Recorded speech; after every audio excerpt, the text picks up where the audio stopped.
नमस्कार साथियों, स्वागत है आपका मेरे यूट्यूब चैनल नर्सिंग स्कूल में। तो कैसे हैं आप सभी लोग दोस्तों। उम्मीद है आप सभी लोग अच्छे होंगे और आपके एग्ज़ाम की तैयारी भी अच्छी चल रही होगी दोस्तों। तो आज मैं यहाँ पे टेस्ट सीरीज़ लेकर आई हूँ। तो क्वेश्चन नंबर 31 से स्टार्ट कर लेते हैं।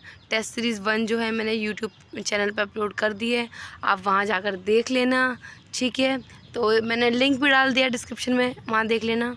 पार्ट 2 स्टार्ट कर लेते हैं क्वेश्चन नंबर 31 से। क्वेश्चन नंबर पूछा गया है, nurse prepare to administer the buccal medication, the medicine should be placed. अब नर्स ने प्रिपेयर किया है बकल मेडिकेशन देने के लिए। अब नर्स को मेडिसिन कहाँ प्लेस करनी होगी ये पूछा गया है। अब मेडिसिन में यही बोला गया है कि बकल मेडिकेशन एडमिनिस्ट्रेशन है। तो आपको क्या करना होगा दोस्तों, option number B is the correct answer, between the clients cheek and gums. Okay, right answer B देख लेते हैं, ठीक है। वो बक्कल कैविटी में प्लेस करेंगे बक्कल मेडिकेशन। आगे बढ़ जाते हैं क्वेश्चन नंबर 32 में। क्वेश्चन नंबर 32 में बोला गया है, the nurse administer a cleansing enema, the common position for this procedure. Nurse को क्लिनजिंग एनीमा एडमिनिस्टर करना है। अब बोला गया है कॉमन पोजीशन क्या है इस प्रोसीजर के लिए। तो अनीमा के टाइम पे कौन सी पोजीशन दी जाती है पेशेंट को, बताइए। सिम्स लेटरल पोजीशन, ठीक है। Option number A is the right answer. अब दोस्तों सिम्स ए लेटरल पोजीशन इसलिए दी जाती है, जो सिग्मोइड कॉलोन होता है हमारा, ठीक है, लार्ज इंटेस्टाइन का पार्ट है सिग्मोइड कोलोन, वो जो है वाइड एंड ओपन हो जाता है, जिससे कि अनीमा का जो पाथवे है ओपन हो जाता है और मेडिसिन आगे तक पहुंच जाती है, और जिससे जो मेडिसिन का इफ़ेक्ट है काफ़ी अच्छा रहता है। आगे बढ़ जाते हैं इसके साथ नेक्स्ट क्वेश्चन पे। Question number 33, client complaint of difficulty in swallowing, ठीक है, निगलने में दिक्कत है। When the nurse try to administer capsule medication, which of the following measure the nurse should do? अब पेशेंट नर्स ने क्या किया कि नर्स को कैप्सूल मेडिकेशन जो है एडमिनिस्टर करनी है, तो नर्स ने कौन से मेजर फॉलो किए थे। तो ऑप्शन है यहाँ पे 4, dissolve the capsule in the glass of water, break the capsule and give the content with the apple sauce, ठीक है, and check the availability of liquid preparation and crush the capsule and place it under the tongue. तो इसका right answer हम देख लेते हैं। Right answer है C, option number C, the nurse should check first if the medication is available, ठीक है। Option number C, check the availability, ठीक है, check the availability of the liquid preparation. Okay, आगे बढ़ जाते हैं इसी के क्वेश्चन की तरफ। हाँ, तो यहाँ पे बोला कि सबसे पहले नर्स को चेक करना पड़ेगा लिक्विड की प्रिपरेशन, लिक्विड है तो लिक्विड देना है, अगर नहीं है तो फिर हमें टैबलेट की फॉर्म पे आना पड़ेगा दोस्तों, ठीक है। आगे बढ़ जाते हैं क्वेश्चन पे। Question number 34, which of the following is appropriate route for administration of the insulin. यहाँ पे पूछा गया है इंसुलिन को एडमिनिस्टर करने के लिए सबसे एप्रोप्रिएट रूट कौन सा है। ओके, आगे बढ़ जाते हैं। 4 ऑप्शन आपके सामने दिए गए हैं, इसका राइट आंसर देख लेते हैं। ऑप्शन नंबर सी, सबक्यूटेनियस, ठीक है, सबक्यूटेनियस दिया जाता है इंसुलिन। आप सबको पता ही है, आपने हॉस्पिटल में काफ़ी इंजेक्शन लगाए होंगे, उम्मीद है मुझे दोस्तों। आगे देख लेते हैं क्या बोला गया है इसमें। The subcutaneous tissue of the abdomen is preferred because जो एब्जॉर्प्शन होता है इंसुलिन का is more consistent from this location than the subcutaneous tissue in the other location, इसलिए ही एब्डोमेन में दिया जाता है। आगे बढ़ जाते हैं नेक्स्ट क्वेश्चन पे। क्वेश्चन नंबर 35 में पूछा गया है, nurse order to administer ampicillin capsule. Nurse को क्या करना है, एम्पेसिलिन कैप्सूल एडमिनिस्टर करना है। TID लिखा हुआ है उसमें PO, तो इसका मतलब क्या होगा कि नर्स क्या करेगी एम्पेसिलिन कैप्सूल के साथ।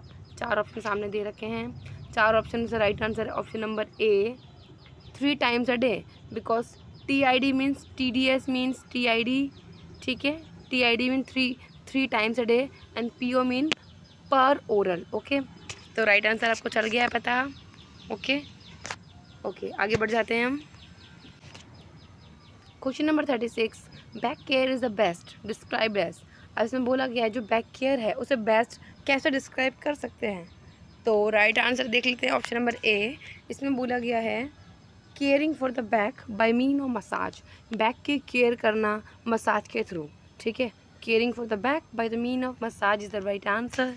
आगे बढ़ जाते हैं हम क्वेश्चन नंबर 37 पे। इसमें पूछा गया है, it refers to the preparation of the bed with a new set of linen. Okay, it refers to the preparation of the bed with a new set of linens, it's called bed making. Bed making का मतलब होता है bed को prepare करना with new set of linens, it's called bed making. Okay, आगे बढ़ जाते हैं।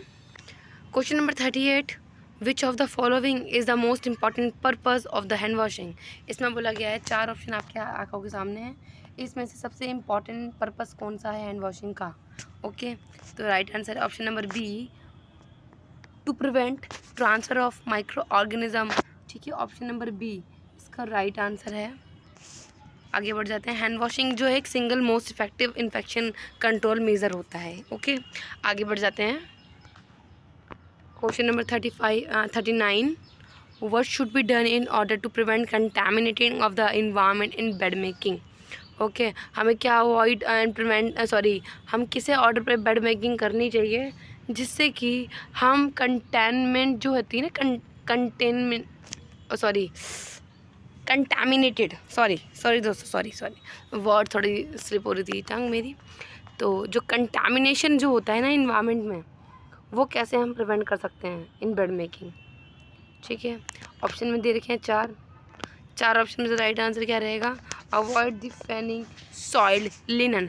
जो लिनन गंदी है, सनी हुई है, कंटामिनेटेड है, उसको फैनिंग मतलब झाड़ना, ऐसा होता है ना, चादर निकाली हो तुरंत झाड़ दी ऐसा करके हवा में से कहीं भी नहीं, वो अवॉइड करेंगे। वो अवॉइड करना ही बहुत मस्ट है जिससे कि हम अपने इन्वायरमेंट में कंटामिनेशन को प्रिवेंट कर सकते हैं। ओके, आगे बढ़ जाते हैं।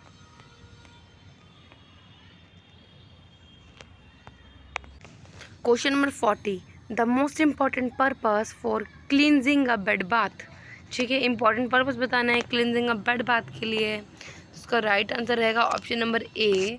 इसमें बोला गया है to cleanse, refresh and give the comfort to the client who must remain in bed.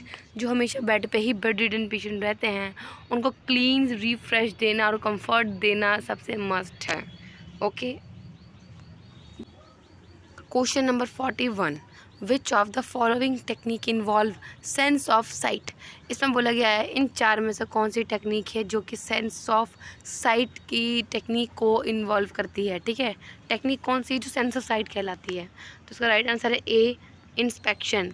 Inspection हम देख कर करते हैं दोस्तों। ठीक है, देखने से ही इंस्पेक्शन होता है, observation. Okay, question number 42, first technique जो होती है, जो यूज़ की जाती है for the examining the abdomen of client. Client के एब्डोमेन को असेस करने के लिए कौन सी टेक्निक यूज़ की जाती है। ठीक है, राइट आंसर इसका क्या है दोस्तों, इसका राइट आंसर है पाल्पेशन, ए। ठीक है, ए इसका राइट आंसर है। एंड ये जो यहाँ पर डी लिखा था दोस्तों, गलती से डी हो गया है, पाल्पेशन। ठीक है, एब्डोमेन को पाल्पेट करते हैं हम एग्जामिन करने के लिए। ओके, आगे बढ़ जाते हैं। A technique in physical examination that is used to assess the movement of air through the tracheobronchial tree। वो कौन सी टेक्निक है जो फिजिकल एग्जामिनेशन में यूज़ की जाती है जिससे कि हम ट्रैकियोब्रोंकियल ट्री में एयर की मूवमेंट को असेस कर सकते हैं। तो उसका राइट आंसर रहेगा option number B, auscultation. Okay, question number 44, an instrument use for the auscultation. एक इंस्ट्रूमेंट है जो ऑस्कल्टेशन के लिए यूज़ किया जाता है, उसे क्या बोलते हैं। The right answer is option number C, stethoscope. Stethoscope को हमें ऑस्कल्टेशन के लिए यूज़ किया जाता है। आगे बढ़ जाते हैं। Resonance is best described as. जो रेजोनेंस है उसे हम सबसे बेस्ट कैसे डिस्क्राइब करेंगे, 4 ऑप्शन में दिए गए ऑप्शंस में से। तो राइट आंसर है option number A, sound that created by the air filled lungs. ठीक है, एयर फिल्ड लंग्स में जो साउंड क्रिएट होता है उसे रेजोनेंस कहा जाता है। Question number 46, the best position for the examination of rectum. Rectum को एग्जामिन करने में सबसे बेस्ट पोजीशन है knee chest position. Option number C, knee chest position. Question में पूछा गया है it refer to the manner of walking. 4 ऑप्शन में से दिया गया है, इनमें से कौन सा ऑप्शन सही है जिसको बोला जाता है the manner of walking. Right answer है ए, गेट। गेट का मतलब होता है the manner of walking it's called gait, gait of the body. Okay, 48, the nurse ask the client to read the Snellen chart. Snellen chart which of the following is tested. अब Snellen chart को पढ़ने को कहा है तो ये कौन सा टेस्ट हो रहा है आप हमें बताएंगे। का राइट आंसर है ए ऑप्टिक। ठीक है, ऑप्टिक टेस्ट हो रहा है पेशेंट का यहाँ पे, because cranial nerve second or the optic nerve is tested through the use of the Snellen chart। ठीक है, cranial nerve जो सेकेंड ऑप्टिक नर्व होती है उसे हमें असेस करना होता है by the Snellen chart. Okay, question number 49, another name for the knee chest position.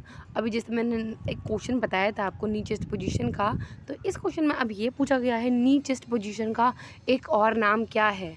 ठीक है, तो इसका राइट आंसर है जेन्यू पेक्टोरल। ठीक है, genu pectoral position is the another name for the knee chest position.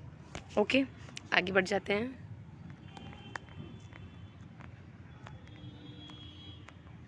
यहाँ पे पूछा गया है the nurse prepare the IM injection and that is irritating to the subcutaneous tissue, which of the following is the best action in order to prevent the tracking of the medication. Okay, तो यहाँ पे बोला गया है एक nurse ने IM injection देना है। ठीक है, अब जो IM इंजेक्शन देने जा रही है वो इंजेक्शन जो है इरिटेटेड सा है। ठीक है, इरिटेट करता है वो सबक्यूटेनियस टिश्यू को। तो अब नर्स कौन सा एक्शन लेगी जिससे कि वो प्रिवेंट कर सकती है इरिटेशन को। ठीक है, तो उसका राइट आंसर है option number D, by the using of the Z track technique. Example के लिए आपको बताती हूँ, आयरन का इंजेक्शन हम IM देते हैं जिसको कि हमें Z-ट्रैक टेक्निक के साथ लगाना होता है, बिकॉज आयरन का इंजेक्शन काफ़ी ज़्यादा इरिटेटिंग होता है for the subcutaneous tissues and वो लीक भी कर सकता है सबक्यूटेनियस टिश्यूज़ में, इसलिए Z-ट्रैक टेक्निक के साथ हमें IM इंजेक्शन देना होता है आयरन का। ओके दोस्तों, तो उम्मीद है मुझे आपको ये सीरीज़ पसंद आई होगी और क्वेश्चन भी समझ आए होंगे सारे, होप सो। एंड ऐसे ही अगली और भी नई टेस्ट सीरीज़ के लिए जितने भी आने वाले एग्ज़ाम है DSSB, RRB, UPPSC और एम्स नॉर्थ सेट 2022 के टेस्ट सीरीज़ में लेके आती रहूँगी दोस्तों। ये सारे वीडियोस को देखने के लिए चैनल को सब्सक्राइब करना और बेल आइकन ज़रूर प्रेस कर देना, वीडियो का लाइक बटन ज़रूर हिट करना। Thank you so much. आपसे मिलती हूँ मैं नेक्स्ट वीडियो में, तब तक के लिए good bye and take care.